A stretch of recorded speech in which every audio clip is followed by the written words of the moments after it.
How's it going, guys? Welcome to a new video here on my channel. You can see in the background, well, you can't see, there's nothing there anymore. I'm in the process of moving, not alone, with my family, but that's beside the point. Just don't be confused about what's going on in the background. So, anyway, today I wanted to make a video on Star Wars Episode 9, The Rise of Skywalker. So there will be heavy spoilers ahead. So if you have not watched the movie yet, which I highly doubt because it's been out for a while, unless you didn't like Star Wars or never watched Star Wars, I guess. Yeah, then I would suggest that you don't watch this video yet. Unless you really don't care and just want to watch the video anyway. But yeah, just wanted to say that, so heavy spoiler warning, really important, and I would say we'll just get right into it. So Star Wars Episode 9, The Rise of Skywalker, definitely had mixed reviews. Some hated it, some loved it, and some actually didn't care about it at all because they hated Episode 7 already. But that's nothing new. I liked it. I thought it was a good conclusion to the Skywalker saga, even though there could have been some more explanations on certain things, like where the heck did Sheev come from, and how did he survive? The movie definitely has some flaws, but I wanted to talk about the last scene. In that scene, we see Rey return to Tatooine. She buries Leia's and Luke's, which belonged to Anakin originally, lightsabers in the sand, which is funny, because as we know, Anakin doesn't like sand. I don't like sand. It's coarse and rough and irritating, and it gets everywhere. Then she reveals a new lightsaber that she constructed from pieces of her quarterstaff sometime after the Battle of Exegol. She rotates a gear-like activation matrix and the lightsaber ignites. As I was sitting in the cinema, I was like, oh my gosh, she has a white lightsaber, she has a white lightsaber! I don't know what exactly was wrong with my eyes in that moment, but her lightsaber clearly wasn't white. It was yellow. But would it make a difference? And if so, what would that look like? To quote from Wikipedia, the color of a Jedi's lightsaber blade is defined by its kyber crystal.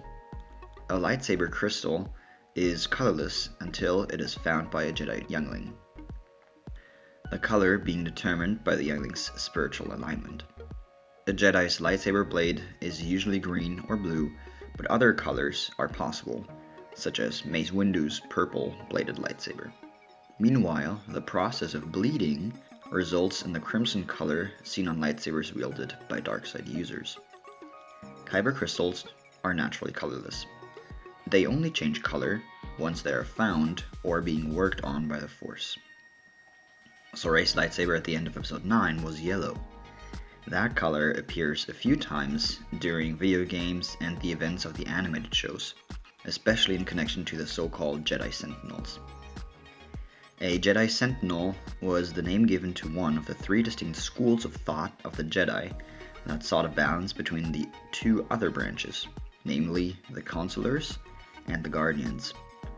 While they possessed considerable combat skills and had somewhat extensive knowledge of the Force, Sentinels blended both schools of teaching and amplified them with a series of non-Force skills, such as in the fields of security, computers, stealth techniques, demolitions, repair, or medicine.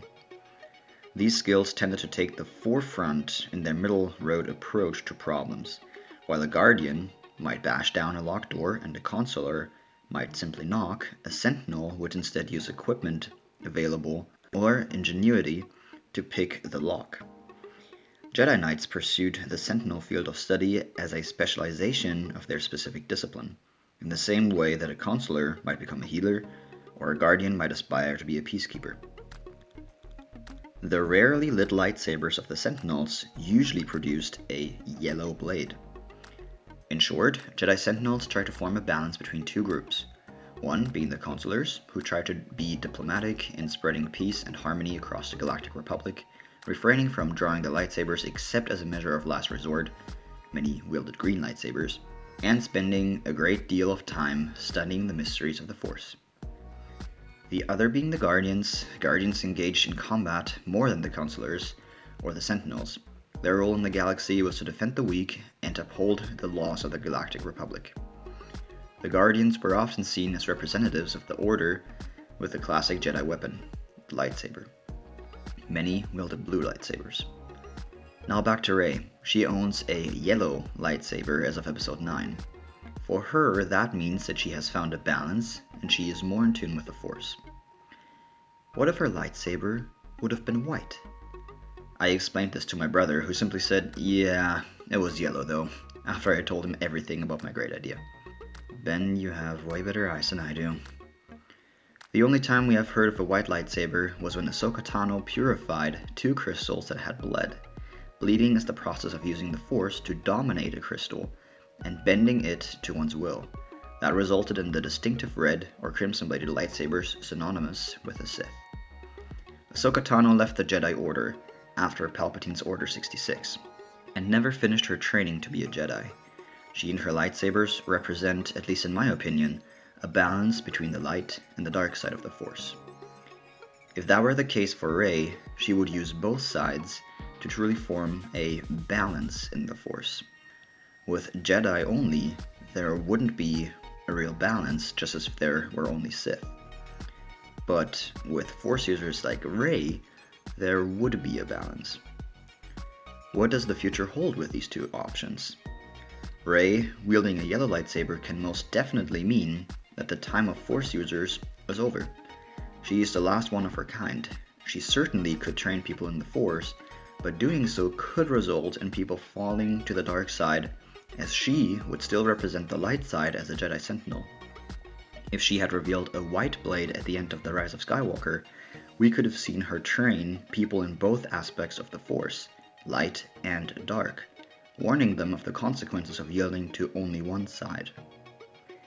I'm not saying that either of those options outweighs the other, or that this is where Disney intends this franchise to go, but they are possible outcomes I came up with during this analysis. What are your thoughts on The Rise of Skywalker? Do you have any theories yourself? Please post your opinions down below in the comment section. Don't forget to like, subscribe, and ring the bell for future content. Thanks so much for watching, and I'll see you in the next video.